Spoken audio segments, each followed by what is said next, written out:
I'm Don Hall. I'm Steve Anderson. We're the directors of Winnie the Pooh, and we'd like to take you through the story process, their story development process here at Disney.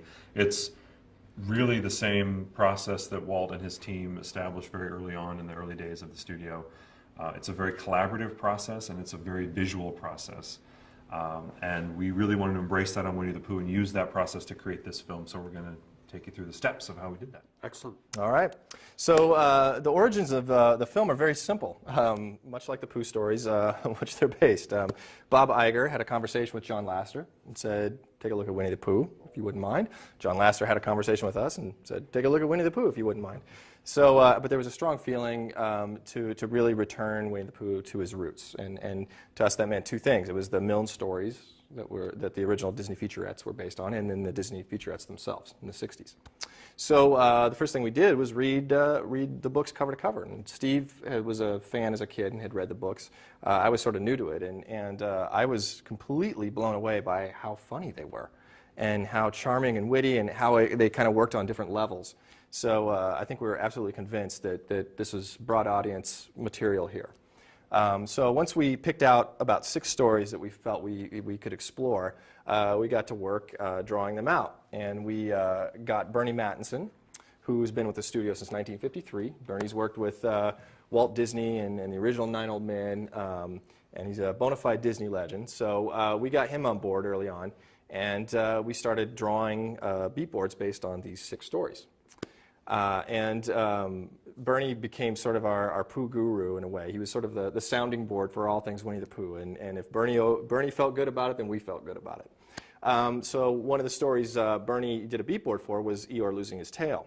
And of course we were pitching this to John Lasseter, and he was very fond of them. And so much so that at one there was some fateful meeting between top-level Disney executives here in the building, and they broke for lunch. They had a little extra time for lunch, so John called Bernie and said, Bernie, get up here with your board, and had Bernie pitch Eeyore losing his tail to this group of executives. And of course they fell in love with the pitch and said, hey, could you give us a feature? And so that's when we got to work. So we began to then try to weave all these stories together into a cohesive thing. And one of the most important steps in that process was getting these ideas in front of our story team, getting everybody together in a room like this, and we just started drawing. Any ideas that were sparked from the original Milne text, people just drew and drew and drew, and we brainstormed, pinned them up on boards, and we created so many countless boards like this, where you can just see it's full of different ideas that are in the film, but presented in a much different way. For example, these 2 drawings have Tigger in a disguise being mistaken for a monster. I think this was even before we had the idea of him being mistaken for the Baxen. We just knew that'd be funny if somehow in the course of the story he got some crazy disguise on and everybody got afraid of him like he was a threat.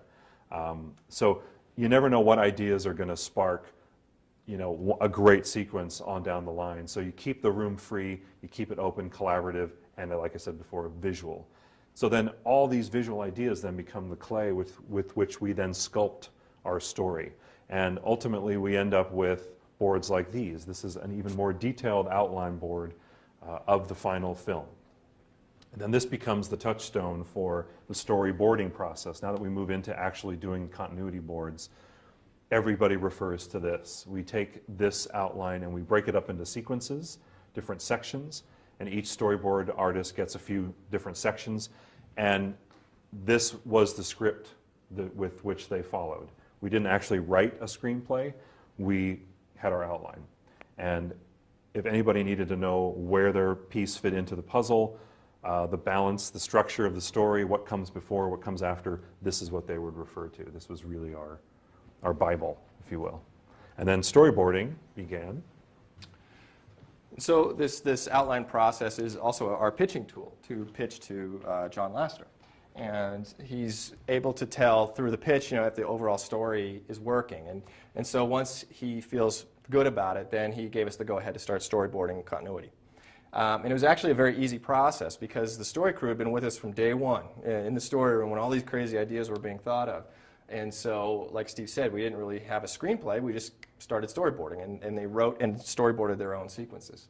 And it was very valuable that everybody had digested the Milne books as well, so they could kind of write in the voice of A.A. Milne.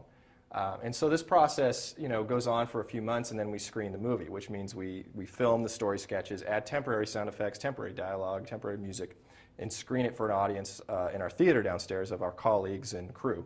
And then we get notes from everybody, our fellow directors and John Lasser and the crew, and we put the movie back together and we start drawing again. And we screen about every 3 months during the course of a movie's life, and eventually sequences get pretty solid enough to then go into animation, and then animation replaces the story sketch. And then 2 years later, we have a finished film. Now, you say this is a fairly typical process for Disney, that this is how they all work? Yeah, in varying degrees. I mean, I think, we didn't, like Steve said, we didn't really have a finished screenplay. The screenplay was basically transcribing our storyboards, again, which is sort of an old school way to work. I think people do integrate screenplays into their process at various stages here. But essentially, we have this whole building full of amazing artists, and this is a visual medium. So you really want to test everything out visually.